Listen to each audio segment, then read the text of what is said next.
friends, welcome to ROJAS COOKING. இன்னைக்கு வந்து நம்ம சேனல்ல குடிமிளகு குழம்பு எப்படி செய்யறதுன்னு பார்க்கலாம். இதுக்கு வந்து நான் துண்டு மீன் எடுத்து வச்சிருக்கேன். நீங்க வந்து துண்டு மீன் எதுனாலும் எடுத்துக்கலாம். நான் வந்து மாவள மீன் தான் எடுத்து வச்சிருக்கேன்.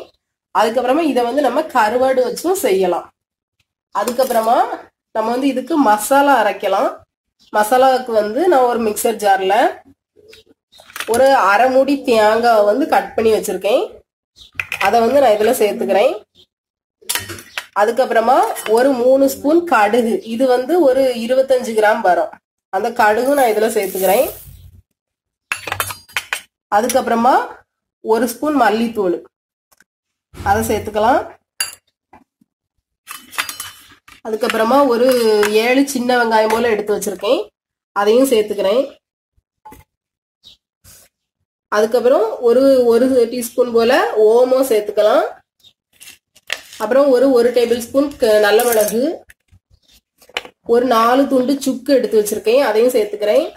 அப்புறம் இந்த அளவு போல கொஞ்சம் புளி, ஒரு 3 கொட்டை புளி மட்டும் எடுத்து வச்சுக்கோங்க, அதையும் சேர்த்துக்கலாம். அப்புறம் ஒரு டீஸ்பூன் ஜீரகம், இது எல்லாத்தையும் சேர்த்து நம்ம வந்து இதை நல்லா மசாலா பேஸ்டாட்டு அரைச்சி எடுத்துக்கலாம். சுக்கை நல்லா லைட்டா இடிச்சு அதெல்லாம் சேர்த்துருக்கேன், அப்பதான் நல்லா பேஸ்டா அரைப்படும். இதுல வந்து சின்ன வெங்காயம் மல்லி இது எல்லாமே சேர்த்துருக்கிறதுனால கசப்பு தன்மை இருக்காது. சின்ன பிள்ளைலாம் நல்லா விரும்பி சாப்பிடும். இப்போ வந்து இதை நம்ம பேஸ்டா அரைச்சி எடுத்துட்டோம்.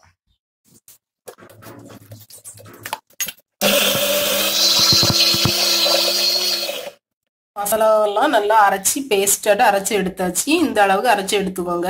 இப்போ இதை வந்து நம்ம ஒரு பாத்திரத்துல எடுத்து கொட்டிடலாம்.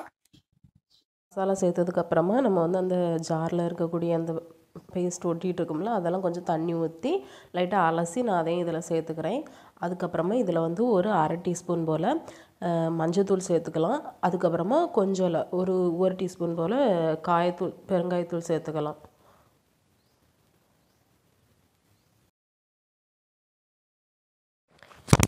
இதில் மஞ்சத்தூளும் பெருங்காயத்தூள் சேர்த்ததுக்கு அப்புறமா நம்ம இதை வந்து தேவையான அளவு தண்ணி ஊற்றி இந்த அளவுக்கு கலந்து எடுத்து வச்சுக்கலாம். இதுக்கு வந்து ரொம்ப தண்ணியாகவும் இல்லாமல் கட்டியாகவும் இல்லாமல் இந்த பதத்துக்கு கலந்து எடுத்து வச்சுக்கோங்க. அடுத்தால இதில் வந்து சுக்கும் நல்ல மிளகும் சேர்த்துருக்கிறது இதுக்கு காரத்துக்கு போதும். இனி இதை நம்ம நல்லா கொதிக்க வச்சு எடுத்துக்கலாம்.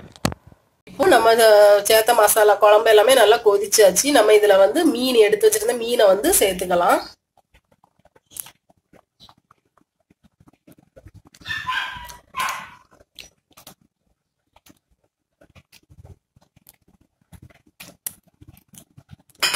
மீன் சேர்த்ததுக்கு அப்புறமா நான் இதுல வந்து ஒரு 2 பூண்டை வந்து நல்லா தோலெல்லாம் உடைச்சிட்டு வச்சிருக்கேன், அதையும் நான் இதுக்குள்ள சேர்த்துக்கிறேன். அதுக்கப்புறமா இதுக்கு தேவையான அளவுக்கு உப்பு சேர்த்துக்கோங்க.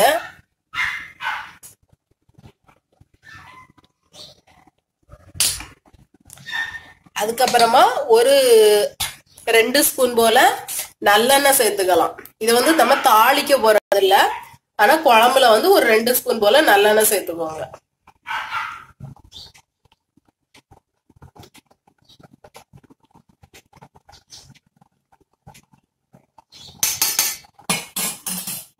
எல்லாம் சேர்த்ததுக்கு அப்புறமா லைட்டாக இதை கிளறி விட்டுட்டு தீயை நல்லா குறைச்சி வச்சு சிம்மில் வச்சு நம்ம இதை வேக வச்சு எடுத்துக்கலாம். சிம்மில் வச்சு வேக வைங்க, இல்லைன்னா அடி பிடிச்சிரும். அவ்வளோதான் ஃப்ரெண்ட்ஸ், மீனெல்லாம் நல்லா வெந்தாச்சு, குழம்பெல்லாம் நல்லா கொதிச்சு மீனெல்லாம் நல்லா வெந்தாச்சு. நான் வந்து இப்போ அடுப்பை ஆஃப் பண்ணிட்டேன். இது வந்து குழந்தைங்களுக்குலாம் வாரத்துக்கு ஒரு தடவை நம்ம இதை மாதிரி செஞ்சு கொடுத்தாக்கி சளி பிடிக்காது. இதுக்கு நீங்க மீன் போட விருப்பம் எல்லாம் நினைச்சீங்கன்னா நீங்க வந்து முட்டை கூட போட்டு செய்யலாம். நான் வந்து அதுக்காக ஒரு முட்டை போட்டு செஞ்சிருக்கேன். இது வந்து முட்டையை வந்து உடைச்சு ஊத்தி நம்ம அப்படியும் கொதிக்க வைக்கலாம், அதுவும் நல்ல டேஸ்டா இருக்கும். அவ்வளவுதான் ஃப்ரெண்ட்ஸ், இதே மாதிரி நீங்களும் செஞ்சு பாருங்க. செஞ்சு பார்த்துட்டு எப்படி இருந்துன்னு கமெண்ட்ல சொல்லுங்க. இந்த வீடியோ உங்களுக்கு பிடிச்சிருந்ததுன்னா லைக் பண்ணுங்க, ஷேர் பண்ணுங்க, மறக்காம அந்த சேனலை சப்ஸ்கிரைப் பண்ணிட்டு பக்கத்துல இருக்க பெல் பட்டனை கிளிக் பண்ணிடுங்க. தேங்க்யூ.